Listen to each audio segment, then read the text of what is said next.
తెలంగాణ ప్రజల ఆశలు ఆశయాలను నెరవేర్చడమే ప్రజాప్రభుత్వ సంకల్పమంటూ కాంగ్రెస్ ప్రభుత్వం 2026-27 ఆర్థిక సంవత్సరానికి వార్షిక పద్దును ప్రవేశపెట్టింది. తెలంగాణ సమగ్రాభివృద్ధి లక్ష్యమంటూ 3,24,234 కోట్లతో బడ్జెట్ను తీసుకొచ్చింది. రైతు సంక్షేమం, మహిళా సాధికారత, యువతకు ఉపాధి అవకాశాలు పెంచడమే లక్ష్యమని తెలిపింది. నాణ్యమైన విద్య, ఉన్నతమైన ఆరోగ్య సేవలు అందిస్తామని పేర్కొంది. ప్రీ ప్రైమరీ నుంచి ఇంటర్ వరకు బ్రేక్ఫాస్ట్ పథకం, ఇంటర్ విద్యార్థులకు మధ్యాహ్న భోజన పథకం ప్రకటించింది. జూన్ 2 నుంచి సామాజిక అంతరాలతో సంబంధం లేకుండా ప్రతి కుటుంబానికి 5 లక్షల రూపాయలతో ఇందిరమ్మ కుటుంబ జీవిత బీమా పథకాన్ని అమలు చేస్తామని తెలిపింది. అభివృద్ధిలో తెలంగాణను దేశంలోనే నెంబర్ 1 చేయడమే లక్ష్యమంటూ ఆర్థిక మంత్రి భట్టి విక్రమార్క 2026-27 ఆర్థిక సంవత్సరానికి వార్షిక పద్దును అసెంబ్లీకి సమర్పించారు. వరుసగా 4వ సారి బడ్జెట్ను ప్రవేశపెట్టిన ఆయన తెలంగాణను సుస్థిరాభివృద్ధి వైపు నడిపించడమే తమ ప్రభుత్వ లక్ష్యమని ఉద్ఘాటించారు. మొత్తం 3,24,234 కోట్లతో పద్దును తీసుకొచ్చారు. ఇందులో రెవెన్యూ రాబడి 2,41,263 కోట్లు, మూలధన రాబడి 82,870 కోట్లు ఉంటుందని అంచనా వేశారు. రెవెన్యూ రాబడిలో పన్నుల ద్వారా 1,48,185 కోట్లు, పన్నేతర ఆదాయం 35,730 కోట్లు అందుతుందని పేర్కొన్నారు. కేంద్ర పన్నుల్లో తెలంగాణ వాటా 33,181 కోట్లు, కేంద్రం నుంచి గ్రాంట్ల ద్వారా 24,166 కోట్లు వస్తాయని ఆర్థిక మంత్రి ప్రతిపాదించారు. బహిరంగ మార్కెట్లో రుణాల ద్వారా 73,383 కోట్లు, కేంద్రం నుంచి రుణాల ద్వారా 5,500 కోట్లు, ఇతర రుణాల ద్వారా 1,000 కోట్లు సమకూర్చుకుంటామని తెలిపారు. 2026-2027 ఆర్థిక సంవత్సరానికి మొత్తం వ్యయాల్లో రెవెన్యూ వ్యయం 2,34,405 కోట్లు, మూలధన వ్యయం 47,267 కోట్లు ఉంటుందని ప్రతిపాదించారు. రుణాలు, చేబదుళ్ల చెల్లింపులకు 19,536 కోట్లు, మూలధన చెల్లింపులకు 22,924 కోట్లు ప్రతిపాదించారు.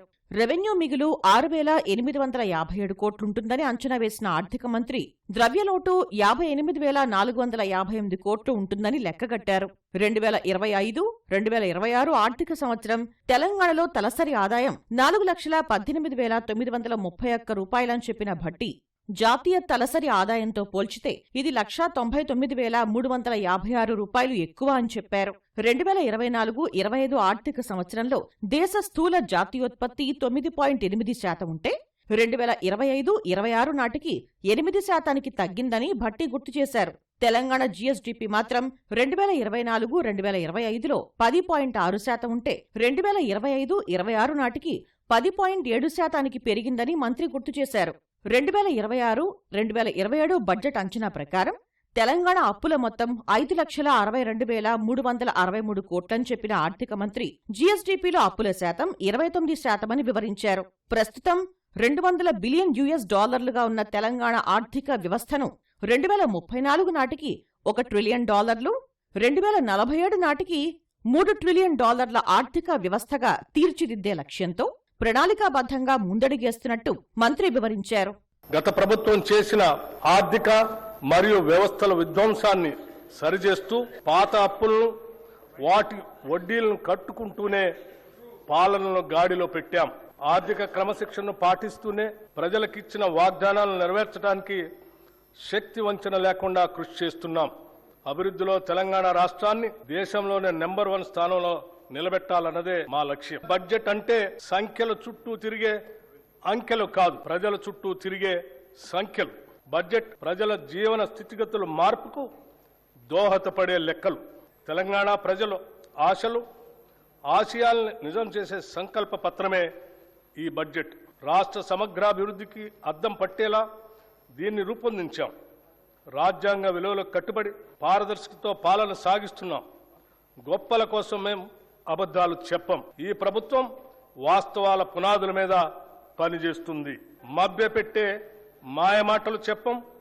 ప్రశ్నించిన వారిని దూషించడం మా నైజం కాదు. బాధ్యతతో ఎవరు ప్రశ్నించినా బాధ్యతతోనే వారికి సమాధానం చెప్తాం.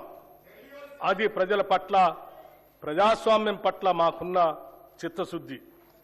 అనేక సవాళ్లు మరియు ఆర్థిక ఒత్తిళ్లను ఎదుర్కొన్నప్పటికీ తెలంగాణ రాష్ట్రం బూడిదలోంచి ఫినిక్స్ పక్షి మళ్లీ లేచినట్లు అభివృద్ధి దిశగా వడివడిగా ముందుకు సాగుతుంది. ప్రజల సంకల్పం, ప్రభుత్వ దృఢ నిశ్చయంతో రాష్ట్ర ఆర్థిక వ్యవస్థకు పకడ్బందీగా పునాదులు వేస్తున్నాం. అభివృద్ధి సంక్షేమమే లక్ష్యంగా బడ్జెట్ రూపొందించిన సర్కార్ రైతు సంక్షేమం, మహిళా సాధికారతకు ప్రాధాన్యమిచ్చింది. యువతకు ఉపాధి అవకాశాలు, నైపుణ్యాలతో కూడిన నాణ్యమైన విద్య, ఆరోగ్యం, విద్యార్థులకు పౌష్టికాహారం, మౌలిక వస్తుల అభివృద్ధికి కేటాయింపుల్లో సముచిత ప్రాధాన్యమిచ్చింది. వ్యవసాయ శాఖకు 23,179 కోట్లు, నీటిపారుదల శాఖకు 22,615 కోట్లు ప్రతిపాదించింది. పంచాయతీరాజ్కు 33,688 కోట్లు, పురపాలక శాఖకు 17,907 కోట్లు కేటాయించింది. విద్యాశాఖకు 26,674 కోట్లు, వైద్య శాఖకు 13,679 కోట్లను ప్రతిపాదించింది. ఎస్సీ సంక్షేమానికి 11,784 కోట్లు, ఎస్టీ సంక్షేమానికి 7,934 కోట్లు, బీసీ సంక్షేమానికి 12,511 కోట్లు, మైనారిటీ సంక్షేమానికి 3,769 కోట్లు, మహిళా శిశు సంక్షేమ శాఖకు 3,143 కోట్లు, 6 గ్యారంటీలకు 50,713 కోట్లు కేటాయించింది.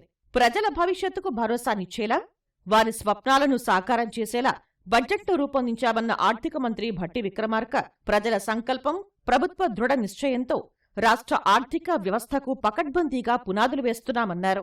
ఆర్థికపరమైన ఒడిదుడుకులు ఎన్ని ఎదురైనా అభివృద్ధి సంక్షేమ కార్యక్రమాలకు ఏమాత్రం నిధుల కొరత రాకుండా బడ్జెట్ను సమతుల్యంగా రూపొందించామన్నారు.